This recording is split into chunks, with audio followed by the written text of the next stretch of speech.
Assalamualaikum warahmatullahi wabarakatuh. Salam guru penggerak. Guru penggerak, tergerak, bergerak, dan menggerakkan. Perkenalkan, saya Ahmad Nurholis Majid, calon guru penggerak angkatan 10 dari SMA Negeri 1 Bumiayu. Pada video kali ini, saya ingin memaparkan kesimpulan dan refleksi pemikiran Ki Hajar Dewantara modul 1.1 koneksi antar materi. Namun sebelum itu, izinkan saya memperkenalkan dua pembimbing hebat saya. Pertama adalah Bapak Juwari SPDMA sebagai fasilitator dan Ibu Safrina Rahmawati SPD MPD sebagai pengajar praktik. Hasil refleksi yang saya lakukan bahwasanya pendidikan dan pengajaran menurut Ki Hajar Dewantara tidaklah sama. Pengajaran itu adalah bagian kecil dari pendidikan. Untuk lebih jelasnya, secara definisi, pengajaran adalah proses penyampaian ilmu pengetahuan dan keterampilan kepada murid. Tujuan dari pembelajaran adalah untuk membantu murid dalam mempelajari ilmu pengetahuan dan keterampilan yang dibutuhkan. Adapun definisi dari pendidikan adalah tuntunan dalam hidup tumbuhnya anak-anak.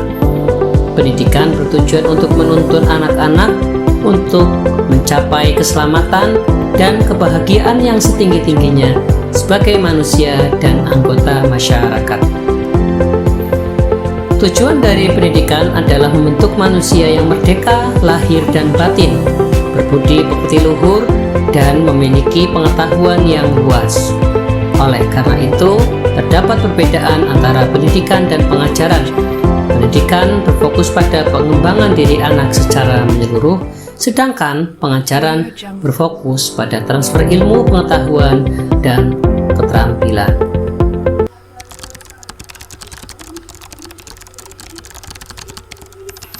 Sebelum saya mempelajari modul 1.1, saya kira pembelajaran itu hanya transfer materi saja, lebih mengutamakan ketuntasan penyampaian materi saja daripada melihat potensi, karakteristik, minat siswa secara mendalam dan lebih jauh lagi.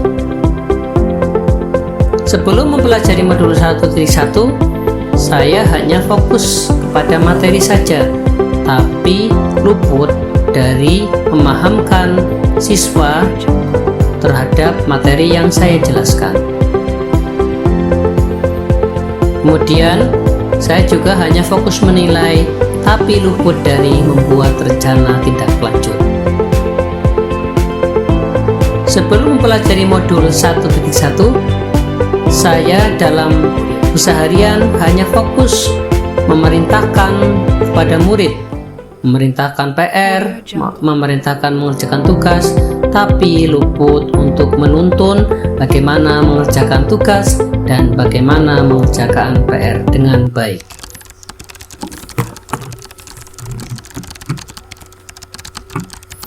Setelah mempelajari modul 1.1, akhirnya saya menyadari masih terdapat banyak kekurangan dalam pemikiran dan praktek pembelajaran yang saya lakukan di sekolah selama ini. Pembelajaran yang dilakukan sudah seharusnya tidak sebatas pada transfer materi saja, akan tetapi lebih dari itu, pembelajaran juga transfer berbagai aspek lainnya seperti transfer nilai, budaya, etika, dan juga budi pekerti. Setelah mempelajari modul 1.1, saya menyadari bahwasanya pembelajaran seharusnya jangan sekedar mengejar ketuntasan materi, tapi lebih dari itu, pembelajaran seharusnya memperhatikan aspek dalam pemahaman siswa. Setelah mempelajari modul 1.1, saya juga menyadari pembelajaran seharusnya jangan hanya fokus kepada mengasah kemampuan kognitif, akan tetapi kemampuan afektif, psikomotorik juga harus diasah dengan baik. Juga seorang guru harus dapat mengasah kemampuan aspek yang lainnya seperti aspek emosional, sosial, dan lebih dari itu adalah aspek spiritual. Setelah mempelajari modul 1.1, saya akhirnya memahami pentingnya untuk melakukan pembelajaran yang menuntun, bukan pembelajaran yang menuntut.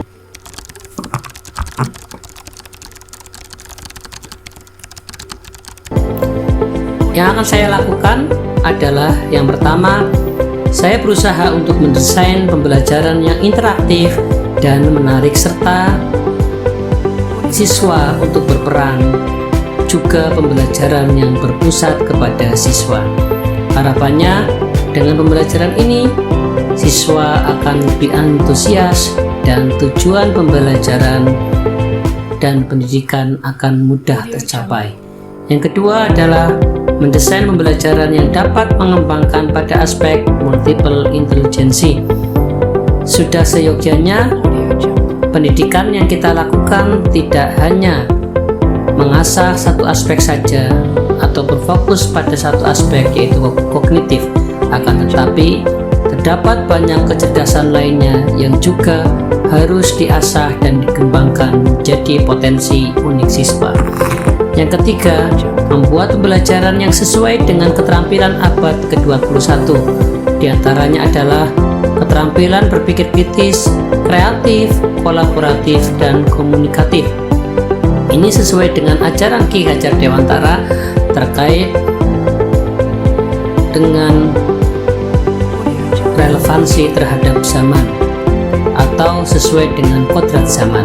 Kemudian yang keempat, pembelajaran harus dilakukan dengan cara menuntun, bukan lagi menuntut.